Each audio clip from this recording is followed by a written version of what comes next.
सदस्यहरू प्रतिनिधि सभा नियमावली 2079 को नियम 15 को उपनियम 2 बमोजिम आकस्मिक शून्य र विशेष समयमा मान्य सदस्यहरूले उठाउनु भएको विषयहरूका सम्बन्धमा जवाफ दिनको लागि माननीय शिक्षा विज्ञान तथा प्रविधि मन्त्री श्री सुमना श्रेष्ठले समय माग गर्नुभएको छ। अब म उहाँलाई समय दिन्छु।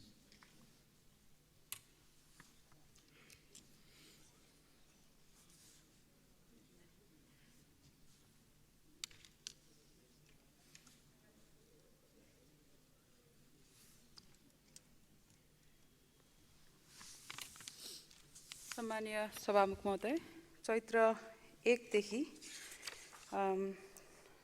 चैत्र 20 गतेसम्म शिक्षा विज्ञान तथा प्रविधि मन्त्रालयसँग सम्बन्धित रहेर 45 वटा प्रश्न धारणाहरू आएको रहेछ। त्यसलाई मैले क्याटेगोराइज गरेर आज उत्तर दिने प्रयत्न गर्छु।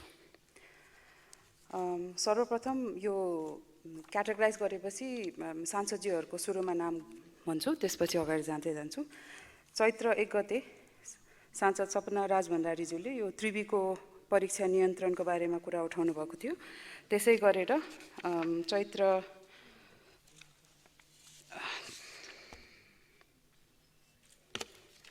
अरू मान्य सांसदज्यूहरूले पनि विभिन्न मितिमा त्रिवीको उत्तर पुस्तिका हराएको, त्यसपछि हाम्रो यो जाँचहरू सरेको अथवा ईदको बेलामा जाँच परीक्षा रहेको भनेर राख्नुभएको थियो धारणा।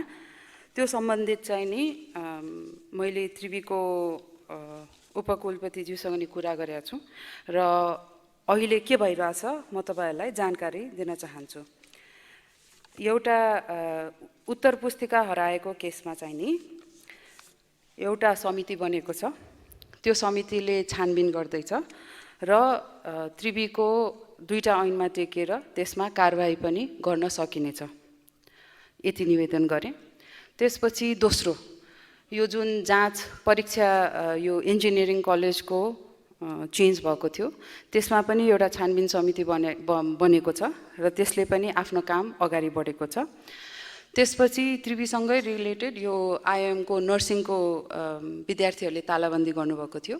त्यो सम्बन्धितमा मन्त्रालयमै डाकेर चिकित्सा सेवा आयोग, सम्बन्धित डिन, उपकुलपतिज्यूसँग बसेर र नर्सिङ काउन्सिलका अध्यक्षज्यूसँग बसेर त्यो बीएसडब्ल्यू मिडवाइफरी प्रोग्राम सबैले रेकग्नाइज पनि गर्छन् र त्यसपछि लाइसेन्स पनि हुन्छ भनेर उहाँहरूले लिखितमा प्रतिबद्धता के त्यस्तै हुन्छ भनेर लिखितमै दिनुभएको छ। त्यसपछि त्यसको तालाबन्दी पनि पुगेको छ। यो त्रिवीको विषयमा मैले यति जानकारी गराएँ। त्यसपछि अर्को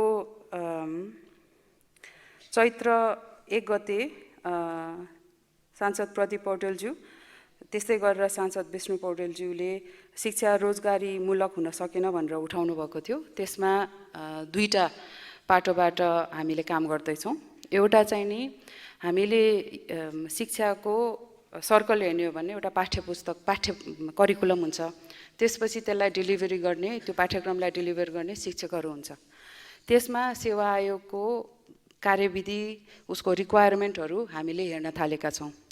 शिक्षा सेवा आयोगको 2टा रहेछ। एउटा चाहिँ नि लाइसेन्सको बीएड पढेर जाने एउटा राउट, अर्को चाहिँ नि जुनसुकै संकायबाट गए पनि 10 महिनाको ट्रेनिङ लिएर टिचर बन्ने, शिक्षक बन्ने राउट, त्यो चाहिँ अहिलेसम्म लागू नभएको रहेछ। त्यसको लागि के गर्न सकिन्छ, त्यसमा हामीले कार्यदल बनाएर काम अगाडि सारेका छौँ।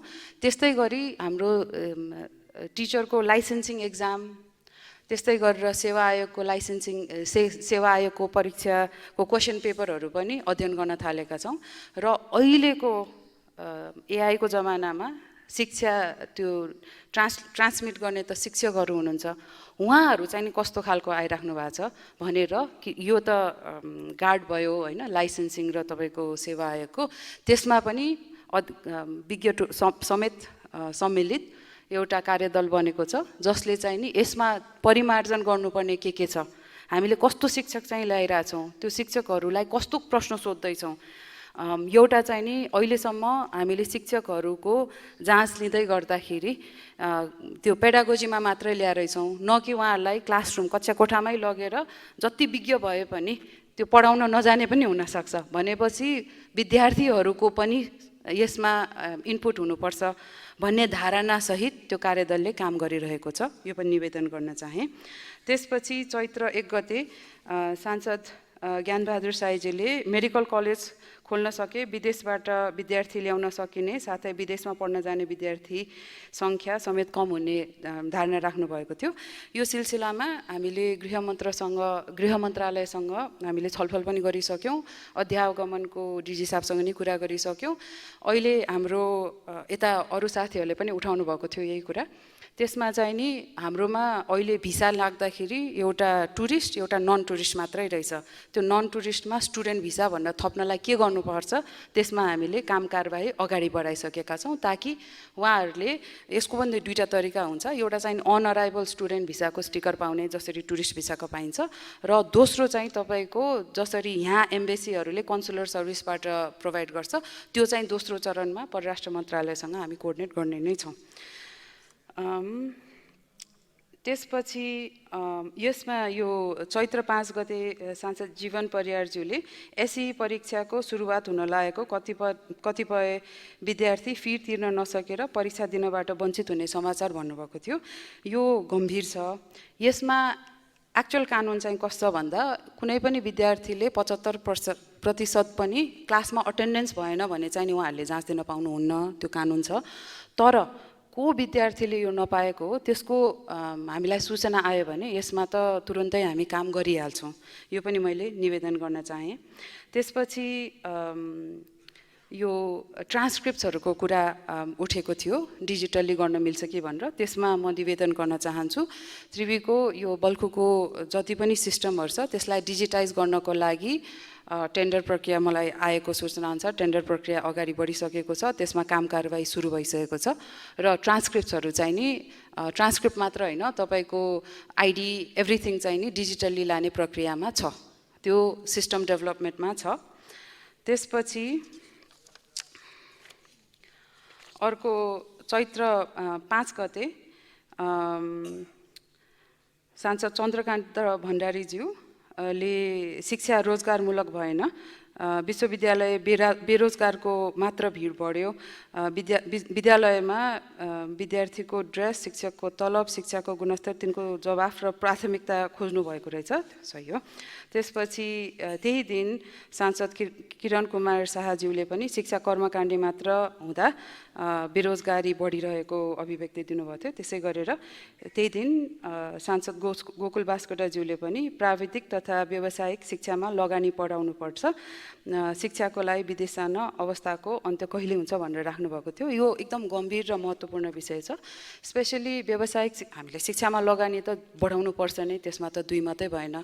तर यसमा पनि एउटा फल्ट लाइन चाहिँ नि यो 1 महिनाको अध्ययनमा के थाहा पाइयो भन्दाखेरि सिटिभिटी टिइभिटी भने त भोकेसनल ट्रेनिङ हो, तर त्यो भोकेसनल ट्रेनिङ पढाउँदाखेरि पनि हामीले एकाडेमिया त्यही डिग्रीवाला साथीहरूलाई नै जम्मा 4 हप्ताको इन्डस्ट्री ट्रेनिङ दिएर ल सिटिभिटी पढाऊ भनेर पठाउने रहेछौँ।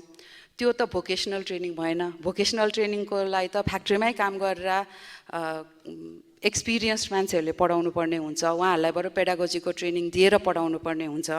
यो टिभेटको ट्रेनिङ, सिटिभिटीको ट्रेनिङ जुन देशहरूमा एकदम पिकअप गरेको छ, जर्मनी इत्यादि, त्यसमा चाहिँ नि यो अपोजिट हुने रहेछ। एकाडेमिक भन्दा पनि हामीले काम गरेको, फ्याक्ट्रीमै काम गरेको, यो प्लम्बिङमै काम गरेको मान्छेहरूबाट पढाइने रहेछ। त्यो एउटा त्यसमा पनि हामीले काम सुरु गरिसकेका छौँ। त्यसपछि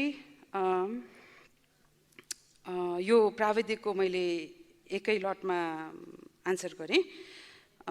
त्यसपछि चैत्र 7 गते प्राविधिक शिक्षालाई निःशुल्क र व्यापक बनाउन सके उत्पादनशील युवा जनशक्ति हुने थियो। निसन्देह नै एउटा चाहिँ नि डेलिभरी सिस्टम होइन, कसले पढाइरहेछ, भोकेसनल ट्रेनिङ त्यो त एकाडेमियालाई त युनिभर्सिटीमा पढाउने हो, भोकेसनल ट्रेनिङ त एकाडेमियाले पढाउन मिल्दैन।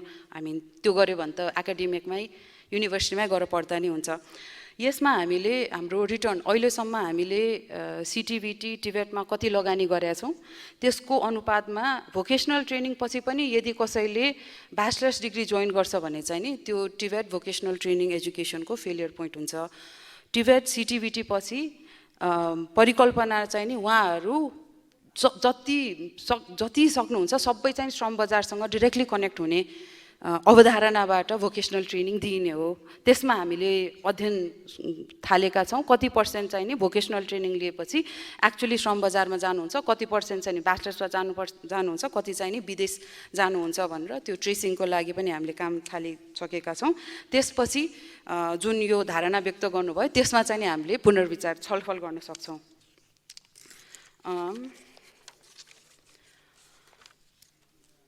त्यसपछि चैत्र 18 गते सांसद प्रभु शाहजीले एकदम विशेष समयमा एकदम महत्त्वपूर्ण कुरा उठाउनु भएको थियो। यो चाहिँ नि स्टुडेन्ट टु टिचर रेसियोको विषयमा। यसमा म के भन्न चाहन्छु भन्दाखेरि हामीले हिजो सैद्धान्तिक रूपमा अग्री गऱ्यौँ। हाम्रो धेरै जस्तो डेटाहरू विद्यार्थीको नामको डेटा होइन कि यो विद्यालयमा चाहिँ नि यतिजना स्टुडेन्ट छ, यतिजना टिचर छ, कुन तहको भनेर त्यो डेटा चाहिँ नि हामीले पालिका वाइज मात्रै दिने रहेछौँ, पिडिएफमा मात्रै दिने रहेछौँ भनेपछि कोही विश्लेषणकर्ताले कुनै अनुसन्धानकर्ताले त्यसमा के काम गर्न खोज्यो भने चाहिँ नि त्यो डेटाले नै एकदम समस्या हुने भएकोले त्यसको अलरेडी प्रावधान छ। त्यसकारण त्यो डेटा चाहिँ सहज रूपमा त्यो पब्लिक पनि गर्ने र त्यही डेटाको आधारमा शिक्षकहरूलाई कहाँबाट कहाँ सार्नुपर्छ ताकि स्टुडेन्ट टु टिचर रेसियो चाहिँ नि मोर म्यानेजेबल हुन्छ भनेर त्यसको हामीले अध्ययन थालिसकेका छौँ। यो पनि मैले यहाँलाई निवेदन गर्न चाहेँ। त्यसपछि सांसद कान्ति सेजुवालज्यूले चैत्र 19 गते राष्ट्रपति शैक्षिक सुधार कार्यक्रम किन रद्द भयो भनेर सोध्नु भएको रहेछ। यो चाहिँ नि मूलत भुइँचालो गएर केही नै नभएको ठाउँमा स्कुल्सहरू बनाऊँ भनेर त्यतातिर हामीले डाइभर्ट गरेको हो।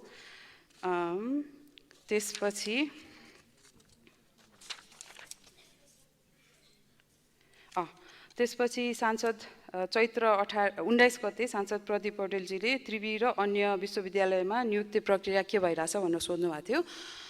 पूर्वाञ्चल विश्वविद्यालयमा मैले पद ग्रहण गर्नु अगाडि नै निवेदनहरू सबै आह्वान भइसकेको छ। यो हप्ता सब कमिटी विज्ञहरूको सब कमिटी बनाएर उहाँहरूको प्रस्तुति को इभ्यालुएसन हुन्छ, त्यो स्केड्युल भइसक्यो, त्यो गोरखापत्रमा पनि आइसक्यो।